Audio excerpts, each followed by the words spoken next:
Okay guys, so Dragon Ball Super has been over for some months now, and we pretty much have the confirmation that the Z Warriors will return at some point, along with the new movie coming out later this year. That being the case, I decided to put together a top 5 list of things that I would love to see from the next season of Dragon Ball. So stick around for a little bit and let's see if you agree.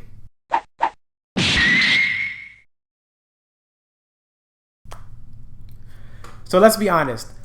Even though Dragon Ball Super was great in that it was the first canon Dragon Ball series in 2 decades, that doesn't mean it was perfect. Sure, it filled a hole in our hearts, but it still had some flaws which would make the series much better if fixed.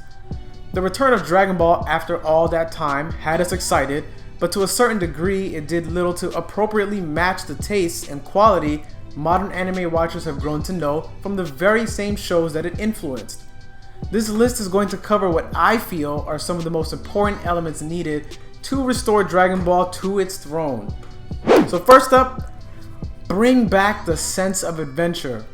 The original Dragon Ball was primarily an adventure with action elements, starting with Goku and Bulma as they searched for the Dragon Balls and met new allies and enemies along the way.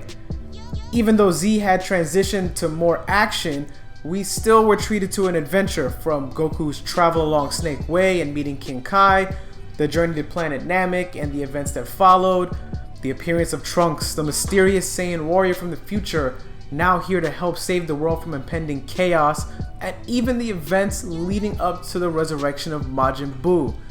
These were all things that took the viewer on a journey as we watched our favorite characters progress.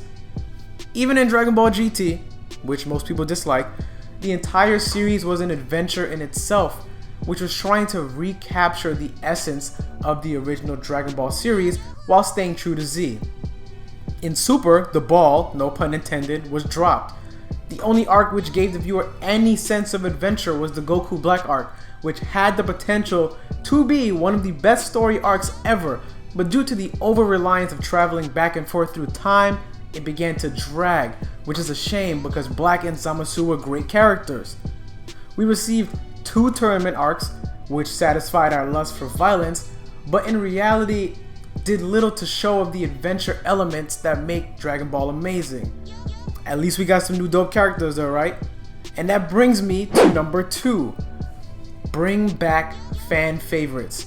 So Dragon Ball Super did well introducing a whole gang of new characters, some who faded into irrelevancy, and some who became fan favorites, such as the Universe 6 Saiyans, Hit, and Jiren. It would be almost criminal to not have these characters return in some capacity in the follow-up to Dragon Ball Super, especially since a lot of focus was put on building the dynamic between these characters and the Z Warriors.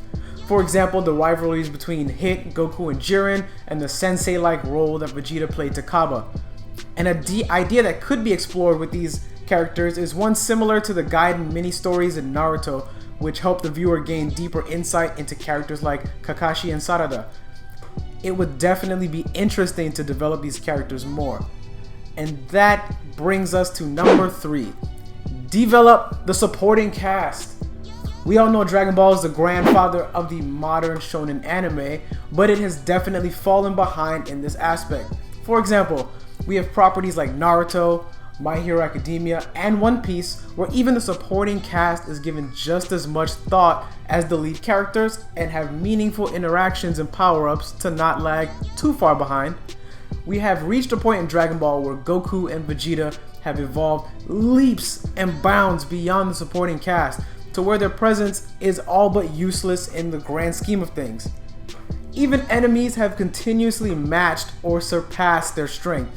It feels as though the supporting cast has become complete fodder, and instead of rectifying this, the show seems to be in on the joke of their uselessness with the fans.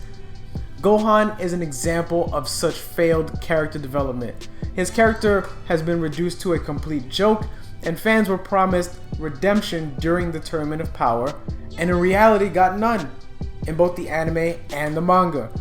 Such a shame for a character who was once the strongest Saiyan of all the Z Warriors.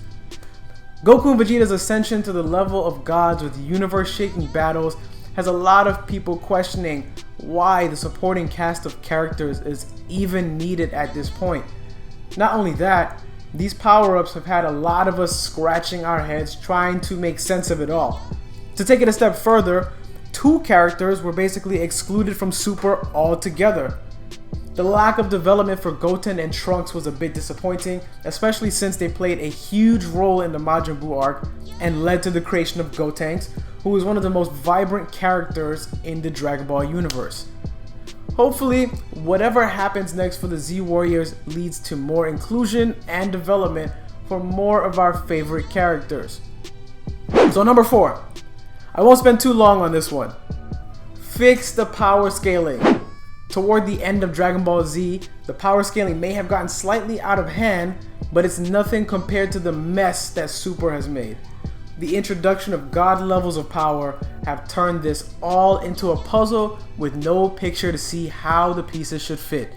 Super Saiyan God, Super Saiyan Rage, Super Saiyan Blue, Super Saiyan God, Super Saiyan Rose, Super Saiyan God, Super Saiyan Evolution, Ultra Instinct Mastered. It's all a mess. Every character seems to be god level now, and some matchups make no sense, where we have Android 18 kicking away a Kamehameha from Super Saiyan Blue Goku, or a Super Saiyan Rage Trunks slicing fused Zamasu in half with a Spirit Bomb sword, when all life on Earth was all but extinct, and a questionable Potara Kefla fusion making light work of Super Saiyan Blue Goku. We even had an incident where Zeno, the god of all, could not keep up with the speed of fighters in the tournament. You would think it should be easy to keep simple things like power scaling in check, but Dragon Ball Super has proved us all wrong. So let's hope power scaling makes more sense in the future. And last but not least, take bigger story risks. We all love Dragon Ball, so we can admit it has been pretty predictable formula for some time. It would definitely serve the series well to spice things up a bit to keep us on the edge of our seats. There can only be so many times we get shocked over a new transformation. Remove plot armor from the main cast, push characters to their breaking points, take the series to new, uncharted territory, change up the overall tone, stir up some internal conflict. So many things can be done to keep things fresh and exciting. I think to a certain degree, Toriyama, Toei, and Toyotaro may underestimate the maturity of the Dragon Ball audience. I feel that the fear of backlash is somewhat holding them back from elevating the story, and they would rather stick to a formula that works. If it ain't broke, don't fix it, right? Dragon Ball Super, minus the movie arcs, consisted of 2 tournament arcs. Whatever we do next, it would be wise to ditch any kind of tournament for something different. Why retread old ground when we can carve a new path? The writer's room definitely has some work to put in for the new season, in my opinion. Overall, Dragon Ball, of course, is a staple of the anime manga world and will continue to go on for generations.